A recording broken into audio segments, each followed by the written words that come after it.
Welcome Wargamers to the tortured crypts of the mortal realms, because today we are talking all about the Nighthaunt in our ongoing discussion of one of the coolest factions in Age of Sigmar.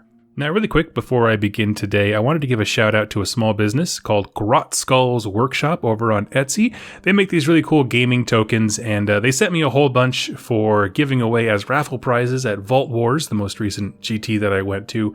I like them, I use them, they help you to remember all the buffs and debuffs that you have going on. Other players seem really excited to get them in their hands, and so they have all kinds of cool designs for each Grand Alliance. If you're interested, I have a link and a discount code in the description down below, Doug's Discount 22, and you get 15% off everything. It's not an affiliate sale, I just wanted to help a small business out. He asked and I said, heck yeah, dude. So go check them out. So picking up from the last video in the series, we introduced the Nighthaunt and their origins in Shyish. That while ghosts did exist in the setting, it was the will of Nagash that inverted the realm of death and broke the natural cycle. It forged the dead into a personal weapon and acting as a mighty army, but also establishing Nagash as the true judge of souls, at least in his mind. But as I mentioned in that video, there's a lot more going on than just an origin story, although that is largely a part of what defines them. Remember, Nagash's Necroquake only partially worked.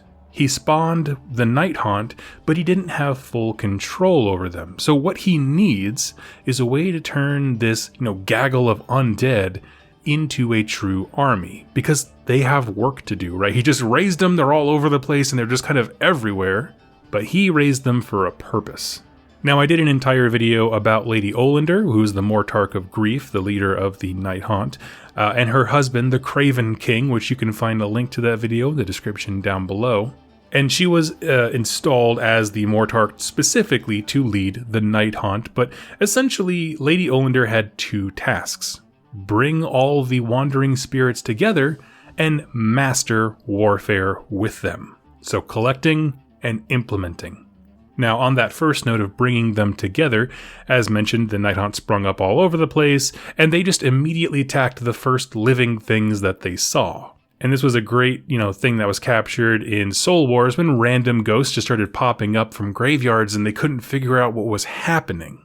And it didn't fully dawn until they saw the massive Nighthaunt army coming at them in that story. But that happened everywhere. There's actually a great little set of stories from the old Fire Slayers Battle Tome, I think it was, the second edition one, where they all got penned into their magma holds because just an army of ghosts just appeared at everyone's doorsteps. And that kind of put it into context for me of what happens if you drop 1 billion soldiers, even if they're not unified, into a setting, attacking the first things that they see? It's nuts.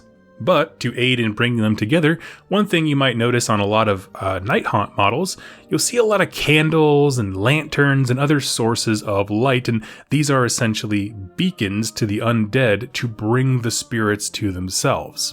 As a Nighthaunt army arrives, the horizon will glow with all kinds of ethereal power, and any local graves or tombs or crypts may erupt as spirits are pulled towards these light sources. And so what this means for us is, as a Nighthaunt army is arriving to fight, let's say a Sigmar fortification, anyone who's dead in a graveyard inside the city will begin popping up. So now you have threats internally, knowing that the full army is coming outside your gates. Any ruins or sites of great massacres are a point of reinforcements, and of course, these exist all over the place because this game's not called Peacehammer. Every square acre is, an atrocity of some kind.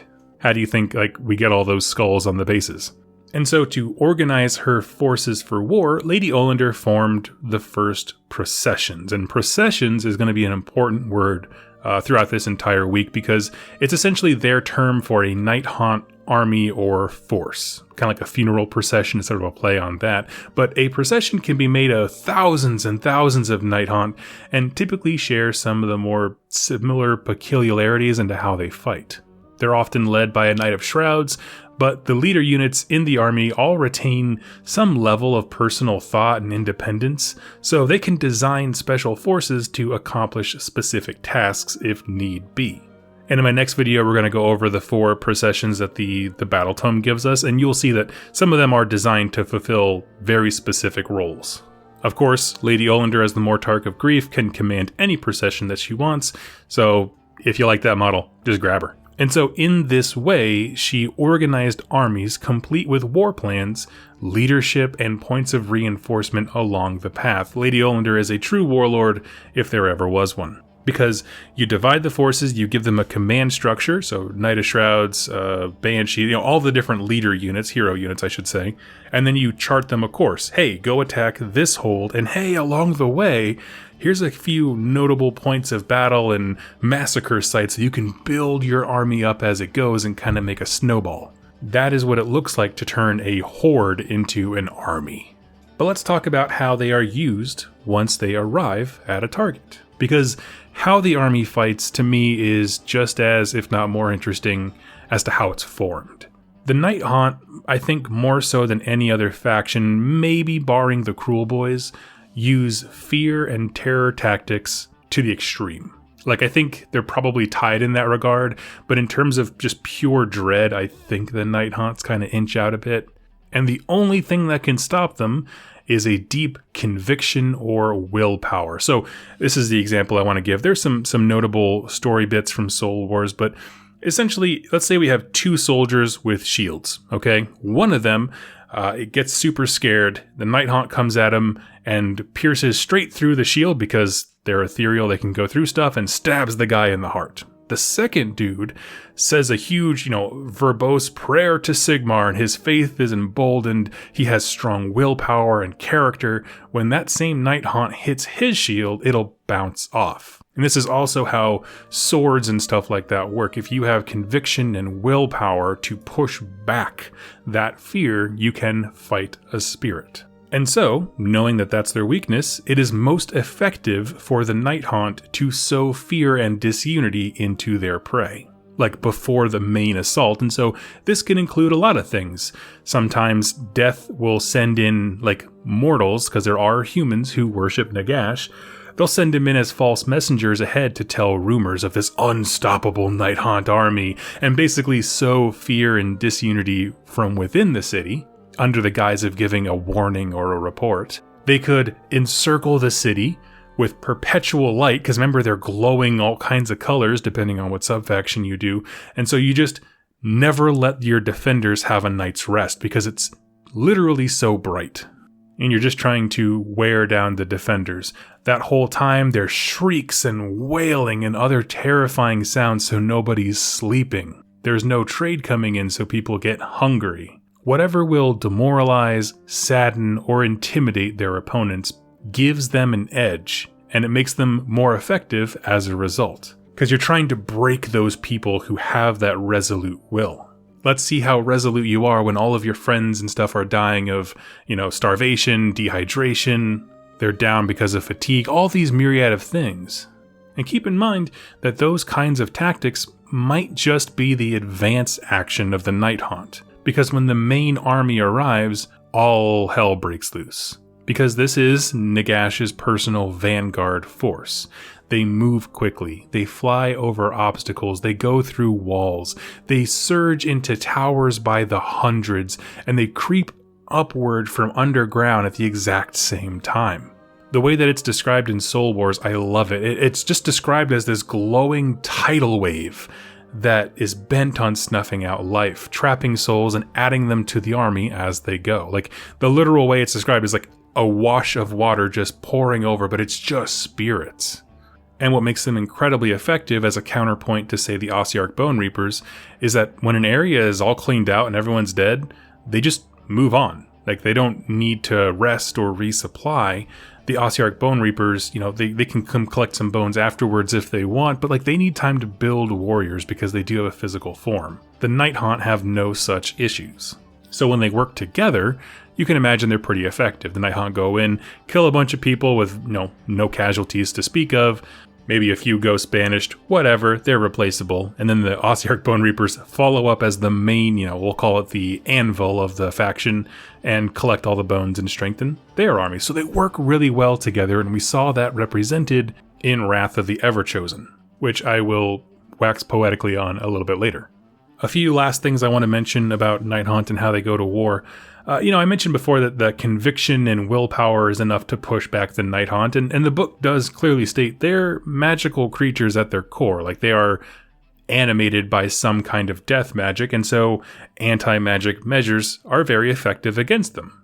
They also struggle to fight armies of destruction, specifically orcs, because once the Wa sufficiently empowers them, there's just no room for fear. Like, their brains just don't register being scared until that kind of power is drained from them.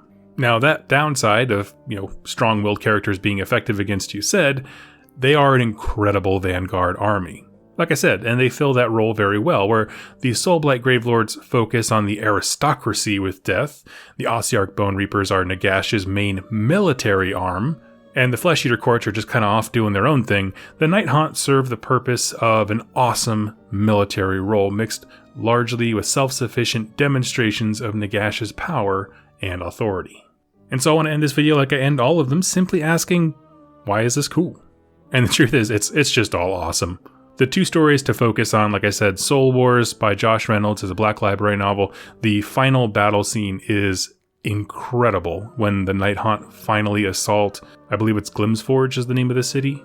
And the other one is Wrath of the Everchosen. Can't say enough about that one. It's my fave. I did a whole series on it. Essentially, it is the tag team match of Catacross of the Ossiarch Bone Reapers and Lady Olander. The scene where the Nighthaunt bursts through the All Gate leading into the 8 points is incredible, because she sends in thousands and thousands of all kinds of ghosts and spirits, and then two black coaches come barreling in and just crush through everything around them. It's a really cool scene. She also goes and hunts down some skirmishing forces, gets punked in the woods. There's just a whole bunch of cool things that happen. It's a very dynamic story that pulls the Nighthaunt in a lot of different directions and shows them on the offensive, on the defensive, crushing, getting crushed. I like it. So if you're interested, I do recommend that campaign book. But one thing that both of those books drill home is that to see a Nighthaunt army attack is awe-striking. Thousands of spirits swirling, screaming at the top of their non-existent lungs, and just suffocating and engulfing their targets. Because the idea, the visual that we get from these things is that it is this unstoppable wave, and that's exactly the point. That show of power directly feeds into what makes them powerful by breaking the will of the defenders, right? They show this huge army and it's just swirling and it seems inescapable, which then breaks the spirit of the defenders, which then makes the Nighthaunt better at killing them. And that use of psychology is really, really awesome. It doesn't always feel that way on the table, because psychology is a weird thing to try to represent other than a bravery stat on a table. But lore-wise, I think it's absolutely incredible. And so that's why I think these guys, whenever they're in a story and they're attacking something, it always just seems so epic because there's so many of them and they suffocate a scene. I like it quite a bit. Tell me your thoughts. What do you think of Lady Olander, what she's forged the army into? Do you have a favorite procession? Because we're going to talk about them tomorrow. I'd love to hear it. So leave those in the comments. Don't forget to like the video to help out the algorithm gods that is Nagash. And I will catch you all in tomorrow's video. Thank you so much for listening, and happy wargaming.